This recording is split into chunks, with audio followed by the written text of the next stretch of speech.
Actor Samantha and Raj நெடுமோர் 2 பேருமே dating பண்ணிட்டுருக்காங்க. கூடிய சீக்கிரமே இவங்க 2 பேருமே மேரேஜ் பண்ண போகிறாங்கன்னு சொல்லிட்டு பாலிவுட் முழுக்க இவங்க வீடியோவை ஷேர் பண்ணிட்டு இருக்காங்க. ஸோ சமந்தாவும் இதெல்லாம் உண்மைன்றத மாதிரி ராஜ் நெடுமோர் கூட ஃபாரின் ட்ரிப் போகிறது, நிறைய வீடியோஸ் எடுக்கிறது, அடிக்கடி ஃபோட்டோஸ் ஷேர் பண்ணுறது இந்த 2 பேருமே ரொம்ப க்ளோஸாக இருக்கிற மாதிரி வீடியோஸ்லாம் அப்லோட் பண்ணிட்டு தான் இருக்காங்க. கொஞ்ச நாளைக்கு முன்னாடி கூட ராஜ் நெடுமோரோட கையை பிடிச்சி ஈவெண்ட்டுக்கு ரெடி ஆகிற மாதிரியான வீடியோ கூட ஒன்று ஷேர் பண்ணியிருந்தாங்க. இந்நிலையில் சமந்தா முதன்முறையாக தனக்கு குழந்தை பெற்றுக்க ஆசை இருக்குது, கூடிய சீக்கிரமாகவே குழந்தை பெற்றுப்பேன்னு சொல்லி ரொம்ப எமோஷ்னலாக சில விஷயத்த பேசியிருக்காங்க. சமந்தாவுக்கும் நாக சைத்தன்யனுக்கும் 2017 மேரேஜ் ஆகி 2022 விவாகரத்தும் ஆயிடுச்சு.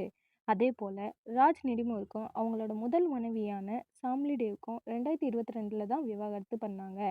இப்போ வரைக்கும் சாம்லிடேவுக்கும் ராஜ் நெடுமோர் 2 பேருக்கும் தனிப்பட்ட முறையில் எந்த ஒரு குழந்தையும் கிடையாது. அது மட்டும் இல்லாமல் விவாகரத்துக்கு அப்புறம் தான் சமந்தா கூட க்ளோஸ் ஆகி இருக்காரு. நாக சைத்தன்யாவும் சோபிதாவும் மேரேஜ் பண்ணி அடுத்த கட்டத்துக்கு மூவ் ஆன் பண்ணிட்டாங்க. சமந்தாவும் ஒரு ஆக்ட்ரஸாக இருந்து சொந்தமாக ப்ரொடக்ஷன் கம்பெனியை ஓப்பன் பண்ணி ப்ரொடியூசராகவும் ஆகிட்டாங்க. சமந்தா ரீசெண்டாக டைம்ஸ் நவ் மீடியாவுக்கு இன்டர்வியூவில் என்ன சொல்லியிருந்தாங்கன்னா, என் லைஃப்பில் அடைஞ்சிருக்கிற இடத்தை பார்க்கும்போது எனக்கு ரொம்ப சந்தோஷமாக இருக்குது. அம்மாவாகலான்னு ஆசை வரும்போது மக்கள் அவங்களுக்கு வயசாயிடுச்சுன்னு நினச்சி வருத்தப்படுறாங்க. உண்மையிலே அம்மாவுக்கு வயசெல்லாம் தடையே இல்லை. ஒருத்தவங்க வாழ்க்கையில் தாய்மை அடைவதற்கு முடியாத காலம் அப்படின்னு எதுவுமே கிடையாது.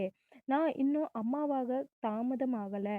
ஆனால் எனக்கு கர்ப்ப காலமும் இருக்குது. அம்மா ஆகணும்னு ஆசையும் கனவும் இருந்துட்டு தான் இருக்குது. உண்மையிலே நான் கர்ப்பமாக இருந்தா, ஒரு அம்மாவாக இருந்தா எப்படி இருக்கும்னு நினைச்சு சந்தோஷமாக படுறேன். எப்போதுமே அம்மாவாக தான் விருப்பப்படுகிறேன். அது ரொம்ப ரொம்ப அற்புதமான அனுபவம். அந்த அனுபவத்தை எதிர்பார்த்து காத்திருக்கிறேன். எதுல கவனம் செலுத்தணும், எது முக்கியம் எப்படின்னு எனக்கு தெளிவா தெரியும்.